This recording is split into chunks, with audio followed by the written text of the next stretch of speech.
नमस्कार, आप देख रहे हैं NT24 न्यूज़ में राखी। आज चंडीगढ़ सेक्टर 32 RICM में एक अवेयरनेस प्रोग्राम ऑर्गेनाइज किया गया। हमारे साथ बातचीत करने के लिए IAS कपिल मीना जी हैं। आइए उनसे जानते हैं कि आज का जो ये प्रोग्राम है किस तरह से लोगों को अवेयर किया गया। Welcome sir. ये आज का जो आपका प्रोग्राम है कि वन डे एक प्रोग्राम रखा गया है लेबर क्लास को अवेयरनेस करने, तो ये किस तरह से अवेयर किया जाता है?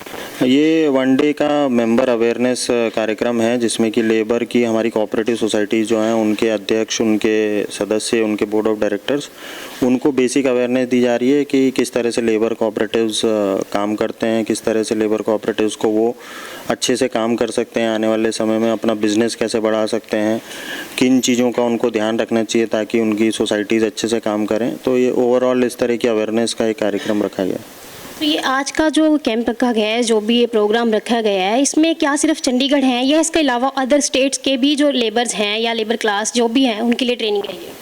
ये बेसिकली लेबर कोऑपरेटिव सोसाइटीज़ हैं इसमें, और पंजाब और हरियाणा, चंडीगढ़ के भी हैं और पंजाब हरियाणा दोनों ही स्टेट्स के काफ़ी सारे लोग इसमें पार्टिसिपेट कर रहे हैं। और इसमें बेसिक मेंबर अवेयरनेस के अलावा लेबर कोऑपरेटिव की स्पेसिफिक ट्रेनिंग भी हम उसमें दे रहे हैं।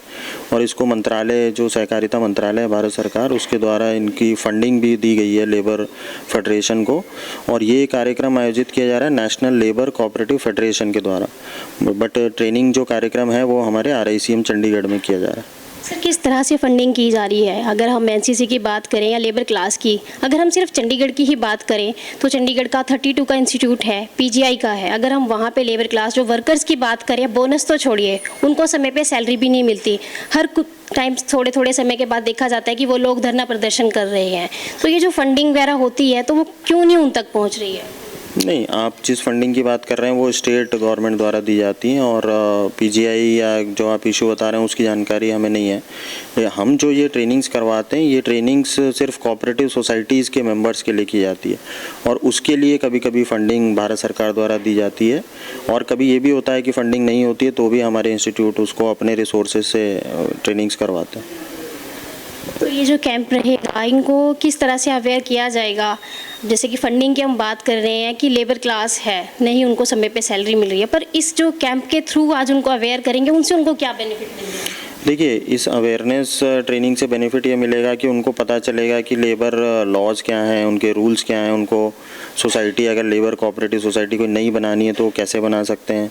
दूसरी चीज़ है कि जब वो काम कर रहे हैं तो कई सारी चीज़ें होती हैं जो उनको ध्यान में रखनी ज़रूरी होती हैं, जिस तरह से उनकी रोल्स क्या हैं, उनकी रिस्पॉन्सिबिलिटी क्या है, उनकी ड्यूटीज़ क्या हैं, और सोसाइटी में जिस तरह से AGM किस तरह से होनी चाहिए। तो जो भी उसकी फंक्शनिंग, आप बोल सकते हैं कि समिति की जो फंक्शनिंग होती है सहकारी समिति की, उसके बारे में पूरी जानकारी इसमें दी जाएगी, तो उनकी अवेयरनेस इससे बढ़ेगी।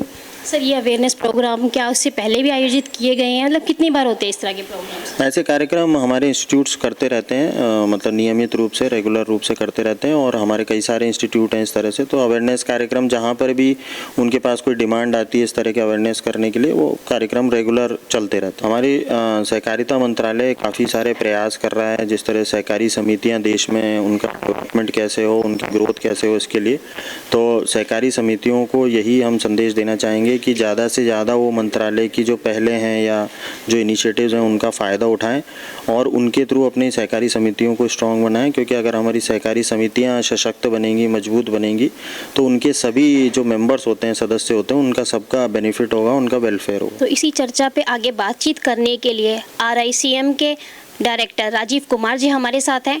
आइए उनसे जानते हैं कि सर, आगे जो आपके जिस तरह से आज एक अवेयरनेस प्रोग्राम आपने ऑर्गेनाइज किया आपके इंस्टीट्यूट में, आगे और इस तरह के कितने अवेयरनेस प्रोग्राम हैं, या इसके अलावा और क्या है जो लेबर क्लास को जिससे बेनिफिट मिलेगा?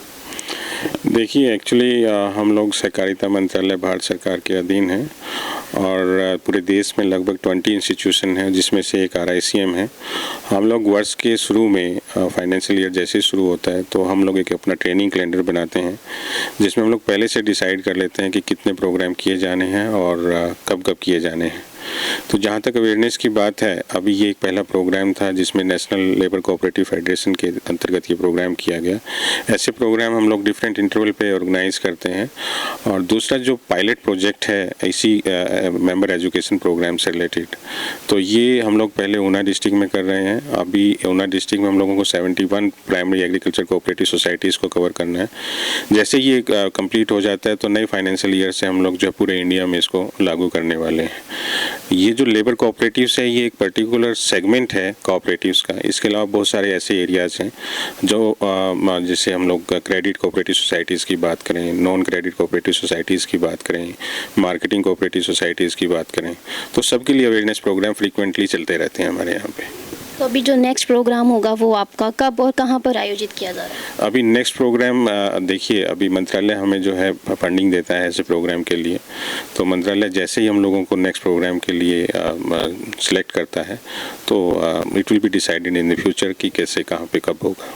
तो ये थे हमारे साथ RICM से IS कपिल मीना जी और साथ ही डायरेक्टर राजीव कुमार जी, जिन्होंने बताया कि जो आज का अवेयरनेस प्रोग्राम था किस तरह से लेबर को अवेयर किया जा रहा है और इस तरह के सालाना कितने प्रोग्राम्स हैं जो वो करते रहते हैं। तो देखते रहिए NT24 न्यूज़। मैं राखी।